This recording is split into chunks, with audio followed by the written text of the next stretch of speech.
Olá, boa noite. Governo divulga novas regras para o imposto de renda de 2025. Entre as novidades, a mudança da prioridade dos lotes de restituição.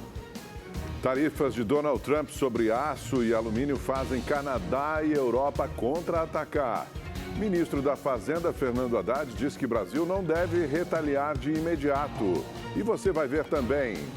Inflação acelera no país e fevereiro tem pior índice em 22 anos. Energia, alimentos e educação impulsionaram a alta do IPCA. Caso Vitória completa uma semana. Polícia encontra pai e enxada próximo ao local do crime. Ferramentas pertencem ao pai de Maicon, suspeito preso pela morte da jovem. Hora de saber como fica o tempo amanhã em todo o Brasil com o nosso Igor Silveira. Boa noite, Igor. Boa noite, Amanda. Boa noite, Augusto. Boa noite para você que está em casa. Gente, amanhã o tempo ainda segue abafado em grande parte do país, mas a gente observa aqui no mapa que tem bastante instabilidade espalhada. No sul, por exemplo, o sistema de baixa pressão, que vai ser o responsável pela chuva forte no Paraná, Santa Catarina e no Rio Grande do Sul. No sul gaúcho, essa chuva é mais volumosa, inclusive pode causar alagamentos, viu?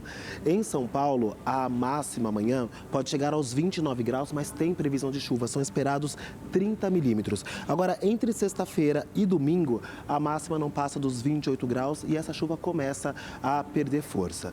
No Rio de Janeiro, o tempo segue quente, com os termômetros marcando 37 graus de máxima, mas por lá tem previsão de chuva forte. Essa chuva pode vir acompanhada de trovoadas e ventania. Belo Horizonte marcando 33 graus e Vitória, no Espírito Santo, 34 graus de máxima. No Nordeste, dia quente, abafado em todo o interior, sem previsão de chuva. E por lá deve chover ainda entre Maranhão, Piauí e Ceará. Na região norte, nada muda, tem previsão de chuva forte em toda essa área mais escura aqui do mapa. Essa chuva pode acontecer a qualquer hora do dia. Só que as temperaturas ainda podem chegar na casa dos 32 graus amanhã em Manaus, 35 graus no centro-oeste. Agora no sul, os termômetros não passam dos 23 graus. Pelo menos lá, a frente fria chegou e derrubou as temperaturas. Boa noite para todo mundo. Amanda, Augusto. Boa noite para você também, Igor. Obrigado. Os alertas de desmatamento na Amazônia Legal atingiram o menor nível para o mês de fevereiro desde 2016, quando começou a série do INPE, o Instituto Nacional de Pesquisas Espaciais. Segundo o Instituto, no mês passado foram registrados 81 quilômetros quadrados de áreas desmatadas na Amazônia Legal. O número representa uma queda de 64,3% em relação a fevereiro de 2024. A redução é atribuída a um conjunto de ações promovidas pelo governo federal, como o fortalecimento da fiscalização ambiental, o combate a crimes ambientais e políticas de incentivo à conservação. O estado com maior área desmatada no período foi Mato Grosso, com 29 quilômetros quadrados. Apesar do resultado positivo, de acordo com o INPE, estudos indicam que mais de 60% das áreas desmatadas na Amazônia, que conseguiram alguma regeneração ao longo de 15 anos, foram novamente devastadas, o que reforça a necessidade de medidas duradouras para a proteção do bioma. A Receita Federal divulgou hoje as mudanças para o Imposto de Renda de 2025. O prazo para fazer a declaração começa na próxima segunda-feira. São obrigados a declarar o imposto de renda contribuintes que receberam no ano passado acima de R$ 33.888. Trabalhadores com renda de até 2 salários mínimos estão isentos. A multa hoje, para não declaração de imposto de renda, é de R$ 165,74. O que muda é a incidência de 20% em cima do imposto de renda de bens de declaração devida. Ou seja, se o contribuinte não declarou de forma devida, incidirá em cima do valor total dessa não informação, 20%. Este ano, a Receita Federal espera receber 46 milhões e 200 mil declarações. O período para acertar as contas com o Leão vai de 17 de março até o dia 30 de maio. Apesar do prazo iniciar na próxima segunda-feira, a declaração pré-preenchida só poderá ser acessada no dia 1º de abril e as informações precisam ser confirmadas pelo contribuinte. Hoje, a Receita Federal ela disponibiliza um aplicativo chamado MIR, que é Meu Imposto de Renda. Esse aplicativo ele começará a valer a partir do dia 1º de abril.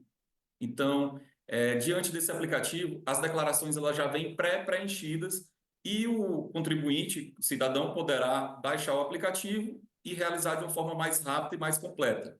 O primeiro lote de restituições será pago no dia 30 de maio, último dia do prazo para fazer a declaração. Tem prioridade a receber idosos acima de 80 anos, idosos acima de 60, pessoas com deficiência ou portadora de moléstia grave, profissionais do magistério e contribuintes que optarem pelo modelo de declaração pré-preenchida e receber a restituição via Pix.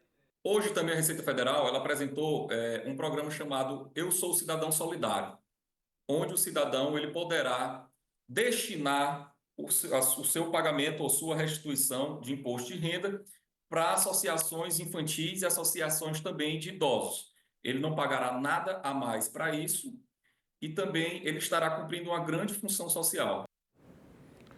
A inflação de fevereiro foi a maior desde 2003. Alta puxada principalmente pelos gastos com energia elétrica e educação.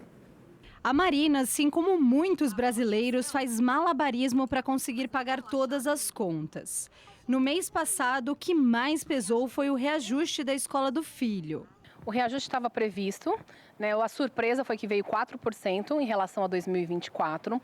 Eu tentei me planejar, me organizar para manter o valor da mensalidade esse ano, mas os outros aumentos das contas de consumo e alimentação têm apertado um pouco o orçamento.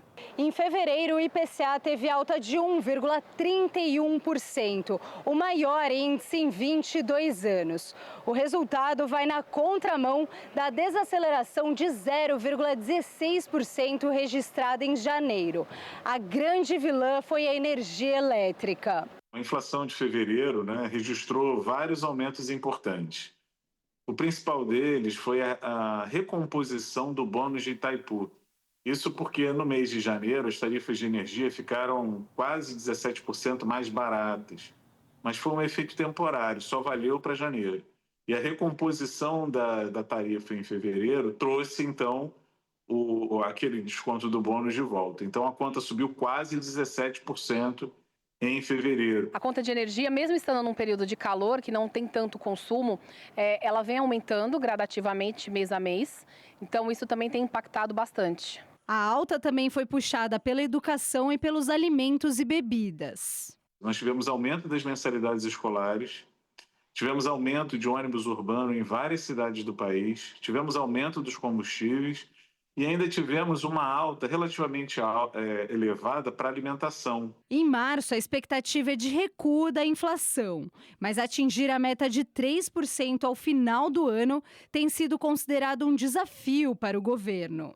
A inflação de março ela deve cair pela metade em comparação a fevereiro. Nós devemos ter um IPCA em torno de 0,6, 0,7 esse mês.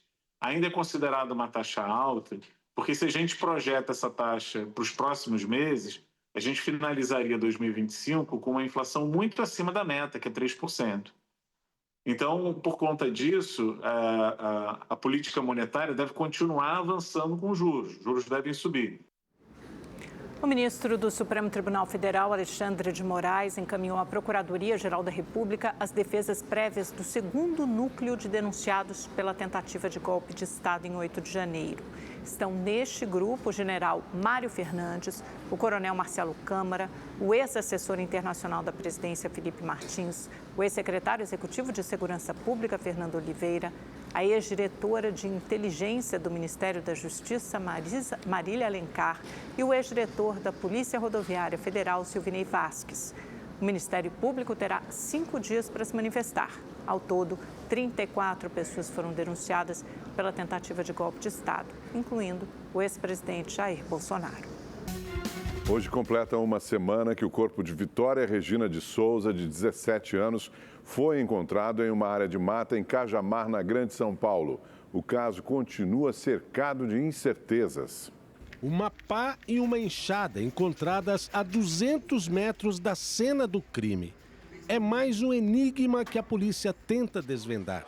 Elas são do padrasto de Maicon Antônio Salles Santos, considerado o principal suspeito de matar a adolescente. Ele está preso temporariamente por determinação da justiça.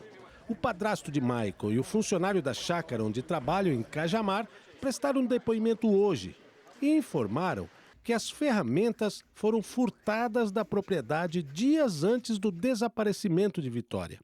A polícia investiga se as ferramentas faziam parte do plano de assassinar a jovem. Vitória cumpria a rotina da volta para casa quando desapareceu. Saiu do trabalho por volta das 10h30 da noite e entrou em um ônibus. Chegou a enviar mensagem a uma amiga com medo de estar sendo seguida. O local onde Vitória desembarcou não ficava longe de onde ela morava. Este ponto de ônibus aqui em Ponunduva era o último onde Vitória descia para ir para casa. O pai dela estava sempre por aqui esperando para levá-la de carro, porque era mais seguro. A estrada é muito escura. Mas nesse dia, o carro do pai dela estava com um defeito e ela precisou ir andando para casa. Uma caminhada de mais ou menos 30 minutos. Ela nunca chegou em casa. O pessoal tá meio chocado, né? Meio triste, né? Tragédia bem bárbara mesmo que aconteceu com ela, não precisava disso, né? O pessoal abusou muito da menina, coitada. Não merecia isso. Jovem, né? Começando agora a trabalhar. Fomos até a casa da Vitória. O pai não quis gravar a entrevista. Agora não vai dar para te atender, não. Depois eu atendo vocês. Tá certo. Obrigado. Nada.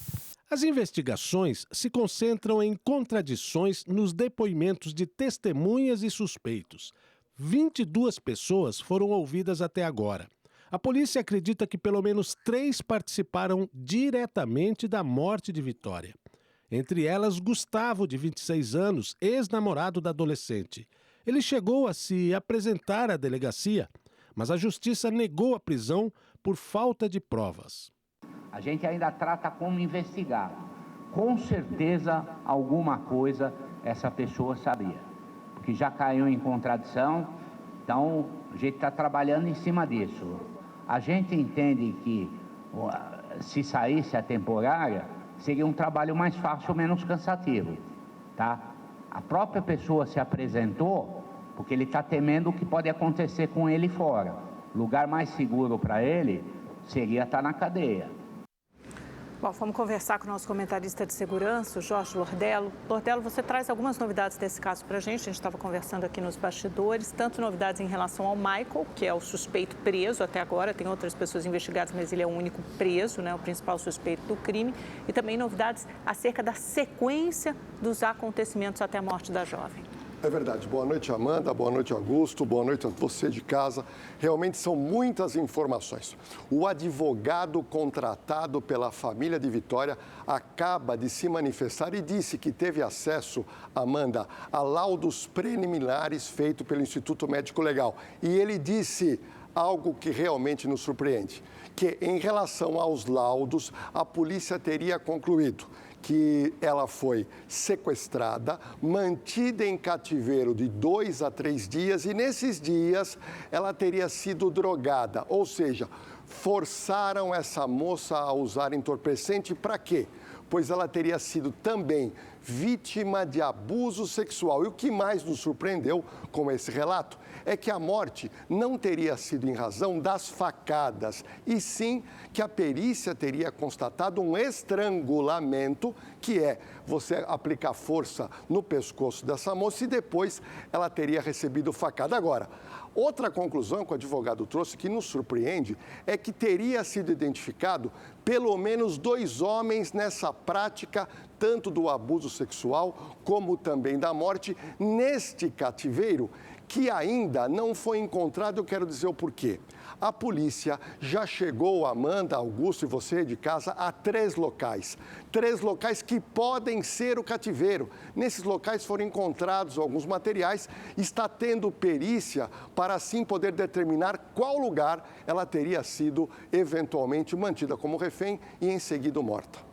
Lordello, esse carro que a polícia desconfia é aquele que ela passou a mensagem, que passaram os caras por ela e ela ficou muito assustada com esses indivíduos? Augusto, essa sua colocação ela é muito importante, eu quero explicar para o público. A pessoa que está presa, que é o Michael, morador daquela região, que conhecia muito bem Vitória, entenda uma coisa, O carro é dele. O carro que foi visto transitando naquela estrada de terra à noite é dele. Esse carro também foi filmado por um celular. Nesse carro foi encontrado mancha de sangue. E digo mais para você, a polícia esteve na casa de Michael agora que ele está preso e localizou no banheiro da casa dele manchas de sangue que teriam sido limpas, mas foram identificadas e também vão passar por exame de DNA. Então, as provas robustas nesse exato momento é em direção ao Michael. E em direção aos outros dois, existe alguma outra coisa ou ainda vai demorar a sair? Porque tem o Daniel e o Gustavo, né? É um trio, o principal suspeito de envolvimento na morte da Vitória. Amanda, o caso é um verdadeiro quebra-cabeça. Gustavo e também a outra pessoa, que é o Daniel, não foram presos. Ou seja, acabou de falar agora o doutor Aldo Galiano, que é o delegado seccional daquela região, ele falou, olha, se eles tivessem sido presos, seria mais fácil para a gente averiguar. Mas eu tive acesso ao que eles disseram na oitiva na delegacia, Amanda, e isso é muito interessante.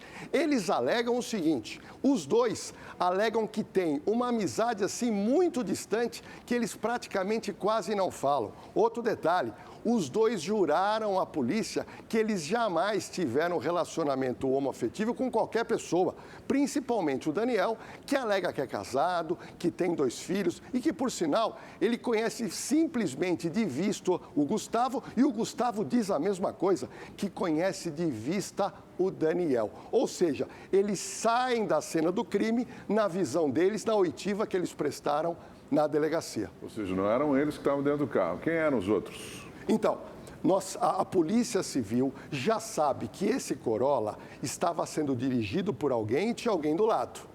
Ou seja, 2 pessoas. Esse exame preliminar alega que são 2 pessoas que estavam no cativeiro. Ou seja, pode ser que somente 2 homens praticaram esse crime.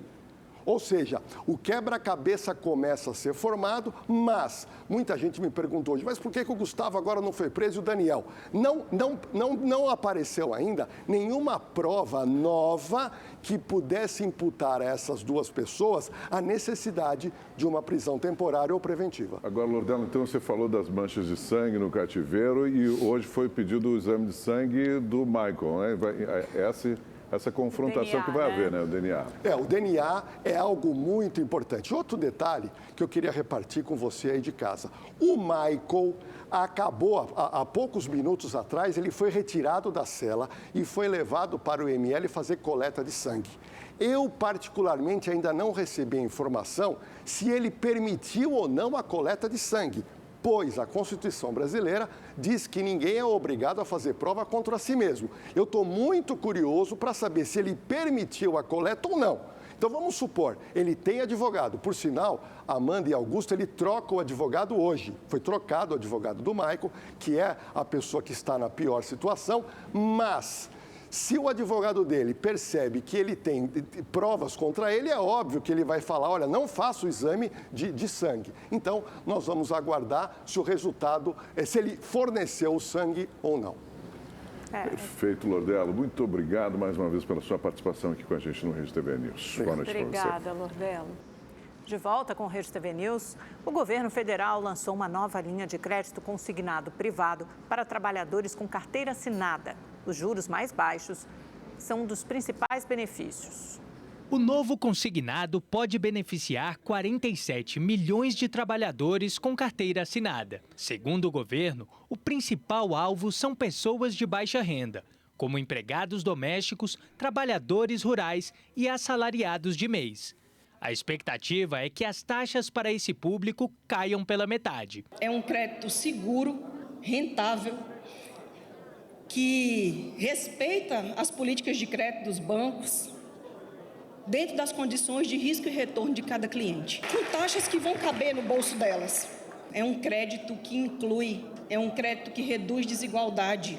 O financiamento será negociado pelo aplicativo da Carteira de Trabalho Digital. O trabalhador pede a oferta de crédito e as instituições financeiras apresentam as propostas. O empregado escolhe a que achar melhor. O teto para o comprometimento do salário será de 35%.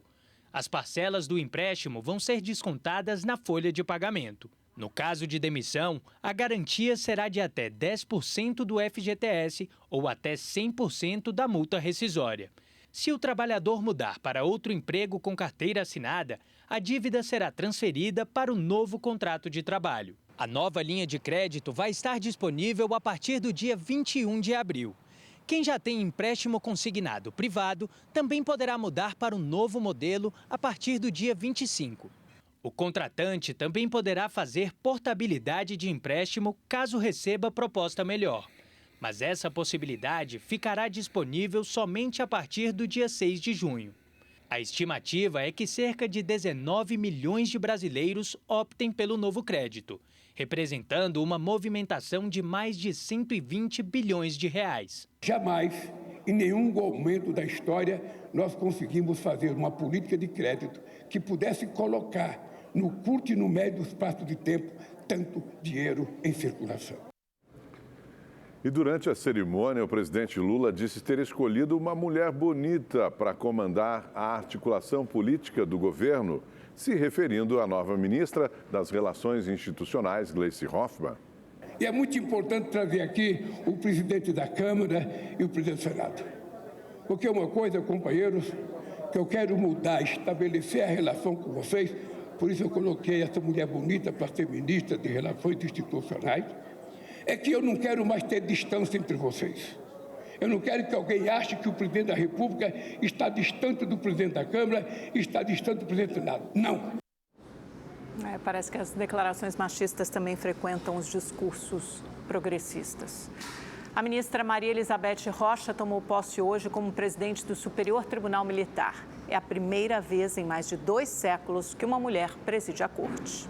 Maria Elizabeth Rocha assume o cargo para o mandato de 2025 a 2027, no lugar do ministro Francisco Joseli Parente Camelo, que será seu vice-presidente.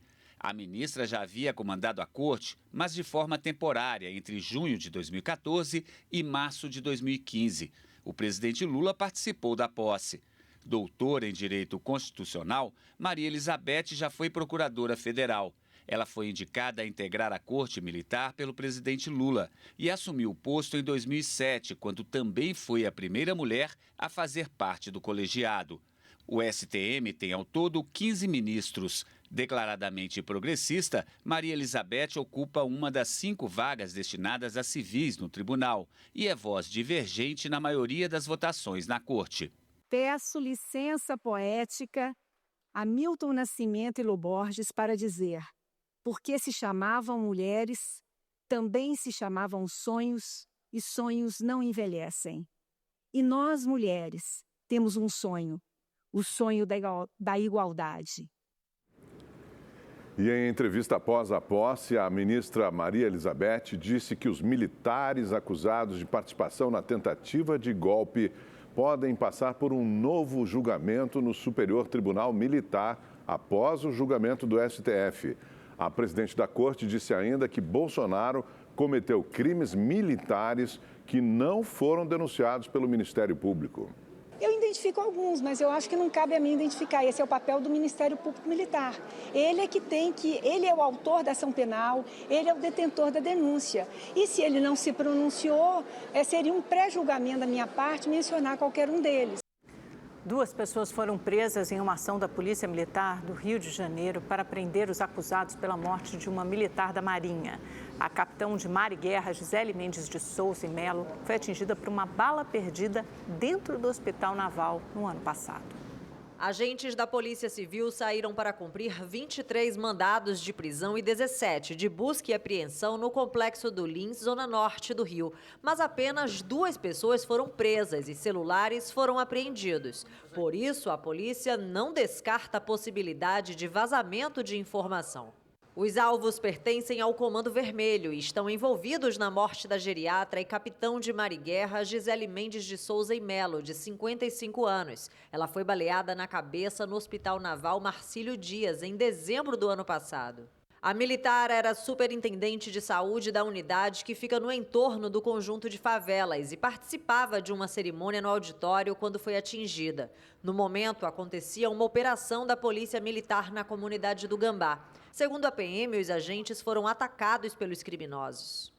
As investigações contra a facção que domina o complexo do Lins avançaram após a morte da médica. A polícia fez um levantamento fotográfico e descobriu quem são os integrantes da quadrilha. Nas imagens, eles aparecem armados em pontos de vendas de drogas. O que nós conseguimos apurar através dessa inteligência foi todo o aparato, todo o funcionamento, a identificação que nós não tínhamos, a identificação do grupo.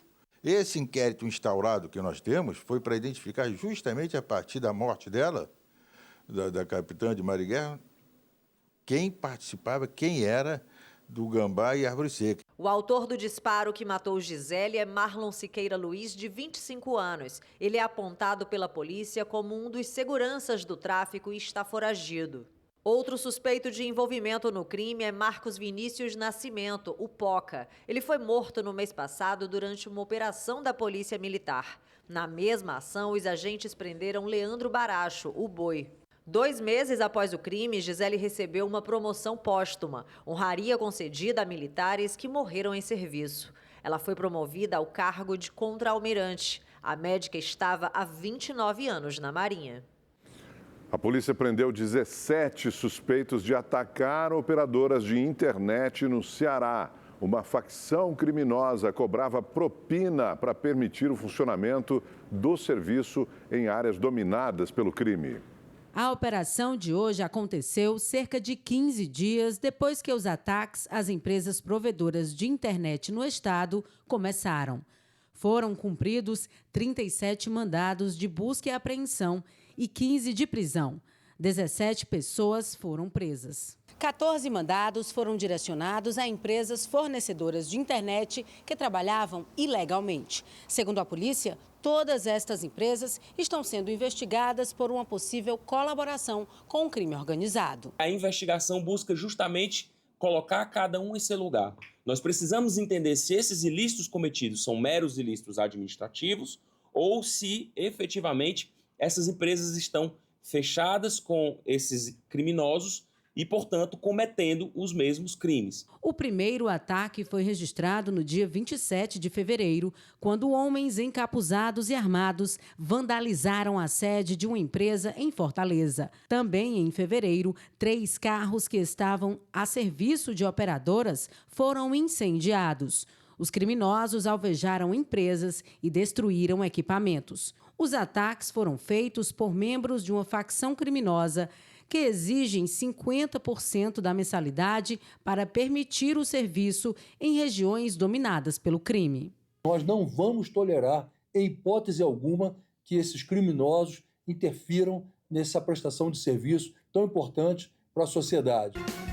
Em Quintino, na zona norte do Rio de Janeiro, uma mulher foi baleada de raspão no momento em que deixava a filha na escola. O tiro acertou a orelha de Alcione de raspão, bem na hora em que ela levava a filha ao colégio. A vítima foi socorrida em um hospital da região e recebeu alta ainda de manhã. Me sinto frustrada, né, assim, pelos acontecidos. Antigamente era só assalto, agora bala perdida. E num lugar, assim, onde deveríamos ter segurança, né? E a FATEC foi um lugar que a gente almejou muito. Então teve estudo, teve um processo de seleção para estarmos lá, mas a segurança está bem precária. A unidade de Quintino da FATEC, Fundação de Apoio à Escola Técnica, fica na Zona Norte e é cercada por favelas. Os tiroteios são constantes. Na hora em que Alcione chegou com a filha, havia um confronto em uma das comunidades. A FATEC suspendeu as aulas e cerca de 3.000 alunos foram dispensados depois de momentos de medo. O tiro estava bem perto, né? Como é que estava vindo praticamente ali do morro ali perto, então dava para ouvir tudo. As rajadas, né, de fuzil e tal. A Polícia Militar informou que na hora do confronto havia uma operação em uma das comunidades da região. A ação era para reprimir a movimentação de criminosos que disputam o território. Os policiais contaram que foram recebidos a tiros e reagiram. Depois do tiroteio, os suspeitos fugiram pela mata. Um professor da FATEC gravou um áudio pedindo para não ser identificado. Ele disse que a direção já pensou em construir um muro para proteger os alunos. Há muito tempo a gente vem sofrendo com os tiroteios das comunidades vizinhas, então a gente tem que, a todo momento, colocar as crianças no corredor e tudo mais. É uma situação terrível e depois continuar as aulas como se nada tivesse acontecido. A FATEC, para tentar amenizar isso, começou a construir um muro em frente às salas para evitar a passagem das balas, que já atingiram algumas salas. Mas essa construção desse muro nunca terminou, já tem mais de um ano. Em nota, a FATEC negou a realização da obra. Assustados, os estudantes só querem ter aulas normalmente. De vez em quando acontece, né? Aí a gente fica proibido de ir lá pro pátio, ir pra parte da quadra. Complicado. A gente fica preocupado, é um constante medo e é uma preocupação de poder acontecer alguma coisa com a gente, a dificuldade de ter as aulas normalmente, né? São Paulo enfrentou um forte temporal nesta tarde. Infelizmente, uma pessoa morreu por causa da queda de uma árvore. O repórter David Diogo tem mais informações sobre esse assunto. Boa noite, David. Estou vendo que você está aí no local do acidente, né? Ainda diante do resgate. Conte pra gente o que aconteceu. Exatamente, Amanda. Boa noite a você, Augusto. Boa noite a todos. Eu estou exatamente aqui na Avenida Senador Queiroz, que fica no centro da capital paulista. Neste momento, o Corpo de Bombeiros está fazendo a retirada da árvore que caiu aí sobre esse veículo. O taxista, o corpo dele continua aqui ainda no local, ainda não foi retirado de dentro do veículo. Na mesma ocorrência, outras 2 pessoas ficaram feridas e foram socorridas pelo SAMU. Só na capital paulista, o Corpo de Bombeiros registrou a queda de 158 árvores. A Zona Oeste foi a área mais atingida pela tempestade. Uma árvore caiu sobre um telhado de um restaurante e feriu 3 pessoas. Por volta das 4h30 da tarde, a população da capital e região metropolitana recebeu um alerta da Defesa Civil para chuva forte e se espalhou aí com raios e ventos. 2 horas depois, a capital saiu do estado de atenção. No momento, são 3 pontos de alagamentos ainda ativos no centro e também na zona leste da cidade. Segundo a Enel, são quase 150 imóveis que estão ainda sem o fornecimento de energia elétrica, mas técnicos da Enel estão trabalhando para o restabelecimento da energia. Eu volto com você, Augusto, Amanda. Obrigada, David. Boa noite. Uma pequena explosão em um importante terminal de ônibus da Zona Oeste de São Paulo fez com que as operações fossem paralisadas parcialmente. A polícia ainda procura por 2 suspeitos. Imagens do circuito interno do terminal, localizado ao lado da Marginal Pinheiros, mostram o momento em que o primeiro artefato explode e assusta os passageiros que aguardavam por um ônibus. Militares do Grupo de Ações Táticas Especiais foram chamados por volta de 6h30 da manhã. No local, 2 artefatos foram deixados em uma sacola. O esquadrão antibombas isolou a área e desativou outro material explosivo. Em uma das sacolas deixadas no local, papéis com frases ideológicas atribuíam a ação ao Partido Comunista do Brasil. Em nota, o PCB lamentou o caso e negou qualquer envolvimento. Segundo a polícia, ao menos 2 suspeitos teriam participado da ação e estão sendo procurados. Ainda não se sabe o que motivou o crime. O Rede TV News fica por aqui. Muito obrigada pela sua companhia. Nos vemos amanhã às 7h20 da noite. Até lá. Até lá, uma boa noite para você.